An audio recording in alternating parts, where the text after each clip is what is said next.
आज जो कहानी आप सुनने जा रहे हैं शायद आपने पहले कभी नहीं सुनी होगी। ये सिर्फ एक फिल्म की लोकेशन नहीं थी, ये वो जगह थी जहां मौत, मासूम बच्चों की चीखें और अधूरी आत्माएं अब भी भटक रही हैं। ये कहानी एक फिल्म मेकर की है जो सिर्फ फिल्म शूट करने गया था, लेकिन वहां उसे ऐसा सच मिला जिसने उसकी जिंदगी हमेशा के लिए बदल दी। तो तैयार हो जाए, क्योंकि ये है द हॉन्टेड बंगलो की सच्ची दास्तान, पार्ट 1। लोकेशन की पहली रात मैं फिल्म मेकर हूँ। उस प्रोजेक्ट के लिए मेरी टीम राहुल, अमित और शमीम नशीक के देवाली गांव पहुंची थी। प्रोड्यूसर ने हमें एक पुराना ब्रिटिश एरा का बंगलो शूट के लिए दिया था। गेट से 50 मीटर तक अंधेरी झाड़ियों के बीच से कुछ गुजरकर बंगलो तक पहुंचना पड़ता था। रात के 9 बजे हम वहां स्टोरी बोर्ड और आर्ट डिजाइन पर काम कर रहे थे। इलेक्ट्रिसिटी नहीं थी, सिर्फ हेलोजन और एलईडी पैनल लाइट्स थे। शमी का दोस्त अनुराग भी आया। वो घबराया हुआ था। उसने कहा, सर, यहाँ ब्रिटिश एरा में आग लगी थी, 3 बच्चे जलकर मर गए थे। आज भी उनकी चीखें सुनाई देती हैं। और बहुत लोगों ने एक छोटी लड़की को देखा है, हरी फ्रॉक में गेट पर खड़ी रोती हुई। शमीम और अमित सहम गए। अमित ने तो पैनिक में कहा कि हमें यहाँ से निकल जाना चाहिए, लेकिन राहुल और मैंने मजाक उड़ाते हुए सबको समझाया कि डरने की जरूरत नहीं। धीरे धीरे सब नॉर्मल हुआ। रात 10:30 बजे हम सोने की तैयारी करने लगे। दरवाजा थोड़ा खुला छोड़ा, सब सो गए। मैं गर्लफ्रेंड से चैट कर रहा था, तभी अचानक क्रिकेट की आवाजें बंद हो गई। सन्नाटा छा गया। दरवाजे पर किसी ने झांका। वो एक छोटी लड़की थी, ग्रीन फ्रॉक में।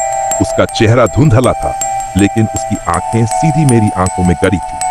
धीरे धीरे वो मेरे पैरों तक आ गई और फिर 2 और आकृतियां अंदर आई। अब 3 बच्चे हमारे सामने थे। पार्ट 2। सन्नाटा और परछाया में फोन पकड़ते हुए कांप रहा था। मैसेज लिखा, आई एम डेड टुडे, लेकिन नेटवर्क चला गया।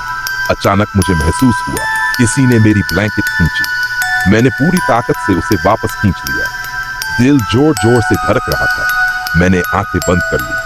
बच्चों की हल्की सिसकियां सुनाई दे रही थी और फिर सब कुछ ब्लैकआउट हो गया। सुबह उठते ही मैंने प्रोड्यूसर को कॉल किया और कहा, ये जगह ठीक नहीं है, टीम यहाँ कंफर्टेबल नहीं है। प्रोड्यूसर गुस्से में था, लेकिन मान गया।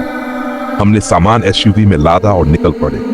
लेकिन जैसे ही सड़क पर पहुंचे, मैंने पीछे मुड़कर बंगलो की ओर देखा और मेरी रूह कांप गई। कॉरिडोर में वही 3 बच्चे खड़े थे। उनकी आंखों में सिर्फ निराशा थी। बाकी टीम ने कुछ नहीं देखा। शायद सिर्फ मैं ही उन्हें देख पा रहा था। अधूरी आत्माओं का गुस्सा। उस रात के बाद से मेरी नींद उड़ गई। हर बार आंखें बंद करता तो वही 3 चेहरे दिखते। एक रात मैंने सपना देखा। मैं उसी बंगलो में खड़ा हूँ। दीवारें जल रही हैं, बच्चे चीख रहे हैं, हमारे साथ खेलो, हमें छोड़कर मत जाओ। मैं पसीने से भीगकर उठा, लेकिन वो सपना नहीं था। कमरे के कोने से वही बच्चों की हंसी आ रही थी। राहुल ने हंसते हुए कहा था, गोस्ट्स आर नॉट रियल। लेकिन मैंने उसे कॉल किया, पूछा, तुम्हें भी कुछ सुनाई देता है? उसने फोन काट दिया। शायद उसने भी कुछ महसूस किया था। प्रोड्यूसर ने नई लोकेशन फाइनलाइज कर दी, लेकिन मेरे अंदर गिल्ट बैठ गया। मैंने सोचा शायद बच्ची आत्माएं कुछ कहना चाहती थी। मैंने दोबारा उस बंगलो के पास जाने की हिम्मत की। गेट तक पहुंचा तो वही हरी फ्रॉक वाली बच्ची सामने खड़ी थी। उसने सीधे मेरी आंखों में देखा और धीरे से बोली, क्यों भाग गए? हमें अकेला छोड़ दिया। उसकी आवाज ने मेरी आत्मा तक हिला दी। मैं वहीं जमीन पर गिर पड़ा। जब आंख खुली, मैं घर पर था। किसी ने मुझे वहां से निकाला, लेकिन कैसे, आज तक कोई नहीं जानता। अधूरी मुलाकात। आज उस घटना को सालों हो चुके हैं। मैंने फिल्म मेकिंग छोड़ दी। अब हॉरर प्रोजेक्ट से दूर रहता हूँ, लेकिन कभी कभी रात को कमरे के कोने में 3 परछाइयां खड़ी दिखती हैं। हाँ, वही बच्चे। अब वो कुछ नहीं कहते, बस मुझे देखते हैं, जैसे पूछ रहे हों, तुमने हमें क्यों नहीं बचाया?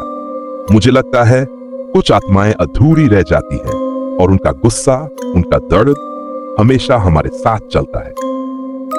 तो ये थी द हॉन्टेड बंगलो की सच्ची दास्तान। क्या आपने कभी ऐसी आत्माओं को महसूस किया है? अगर हाँ, तो कमेंट में अपनी कहानी जरूर लिखिए। अगर ये कहानी आपके दिल को छू गई, तो इस वीडियो को लाइक करें, शेयर करें और हमारे चैनल को सब्सक्राइब करना मत भूलिए, क्योंकि अगली डरावनी कहानी शायद आपकी हो।